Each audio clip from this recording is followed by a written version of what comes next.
Well, hello, Penny71. I just wanted to make a quick video to say thank you so much for your response. I'm so excited that I'm so excited for the dialogue. I know you said you didn't necessarily want an answer, but these are just things that you were thinking. But I'm guessing that if you're thinking that, other people are probably thinking that too.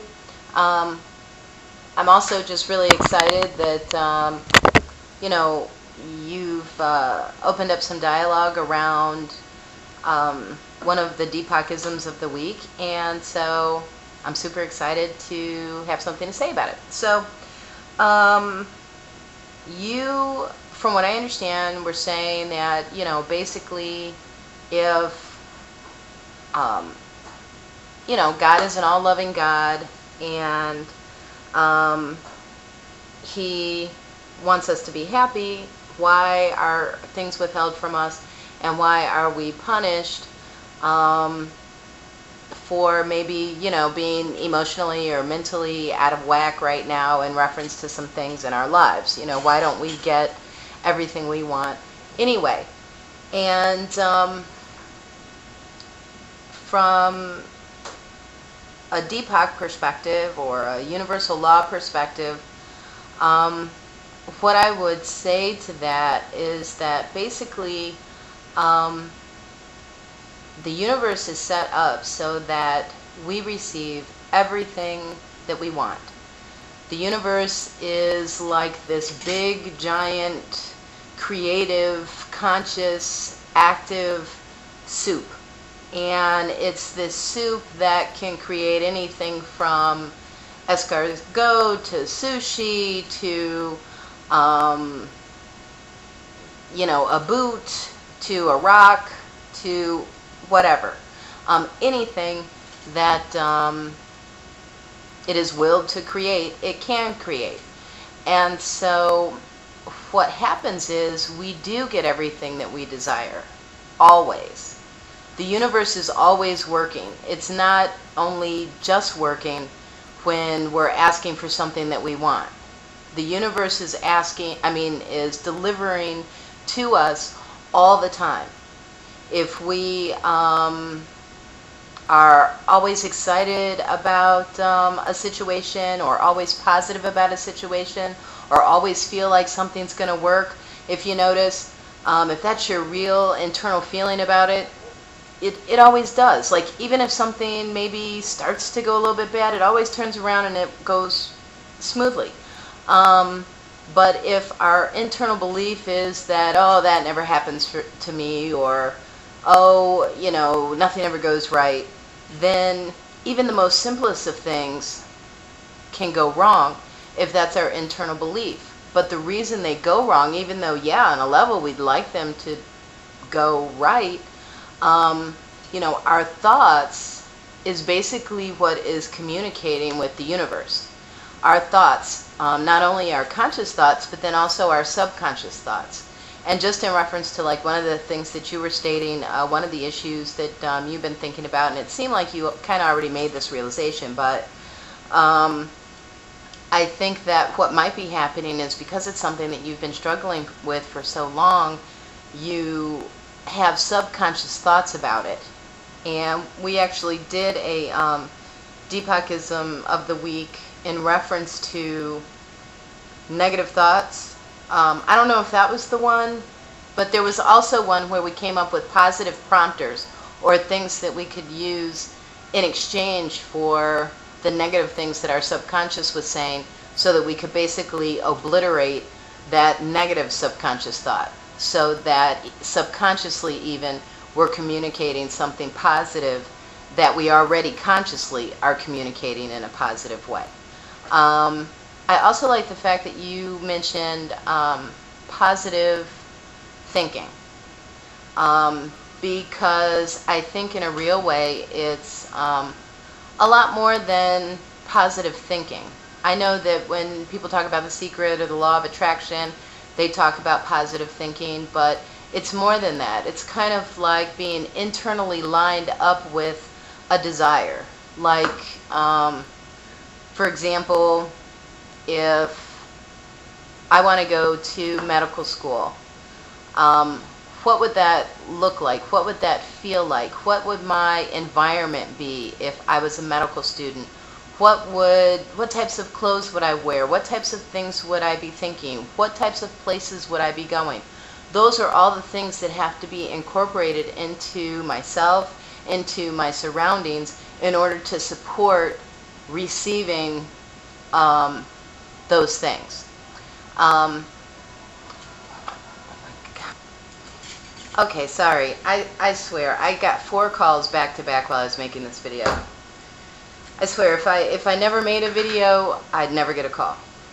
You know what? And I always say that, and that always happens. Hey, proves my point. Okay, but anyway, man, I don't even know what I was saying. So basically, we use this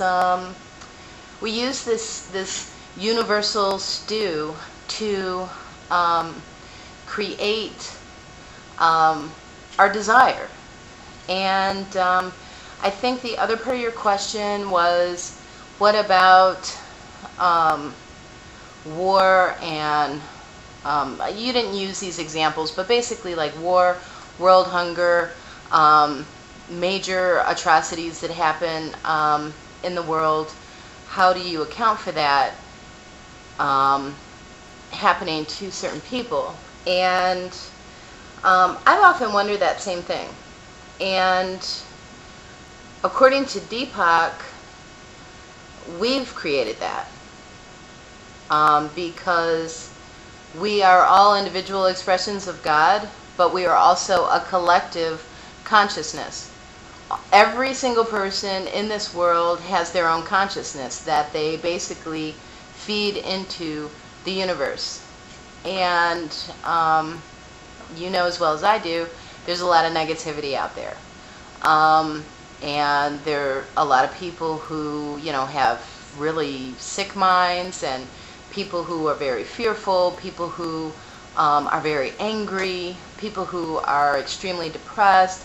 And those negative thoughts also go into the universe, and there has to be something created out of those thoughts. They're created in those people's individual lives, but then on a mass consciousness level, they can also kind of hit a plateau and create things within our social culture. So, you know, unfortunately, in reference to those things, we create those experiences. Because if everyone in the world had thoughts of being hunger-free and being healthy, and had thoughts of love and sustainment of culture and respect for diversity, our world would be a completely different place. We probably wouldn't have homeless people. We probably wouldn't have world hunger. But to date, anyway, even though I think things are changing, I think our universal consciousness is changing a little bit. To date, that hasn't been where we've been at.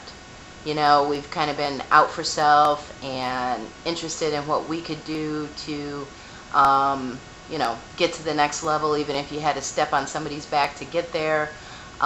We've had, you know, dictatorships and people who only cared about money and cared about promoting self, and very arrogant and egotistical type people ruling the world. So I guess my only, the thing I want to end with is that what I think is just amazing or awesome is that God is an all-loving God, and that God does provide us with everything that we could want. However, He's put a system in place where everything that we want is at our beck and call at all times. And if we're focusing on something that's negative, that's interpreted as something that we want. I mean, God does not judge. You know, He does not judge us in terms of a good or a bad thing. Nothing's a good or a bad thing. I mean, you know, I could want incense, and for me that's great. For somebody who's allergic to it, that's horrible. But if I'm thinking about it and I get it, and I happen to be the one allergic to it and I die from it, That, I'm the one who asked for it because I was focused on it.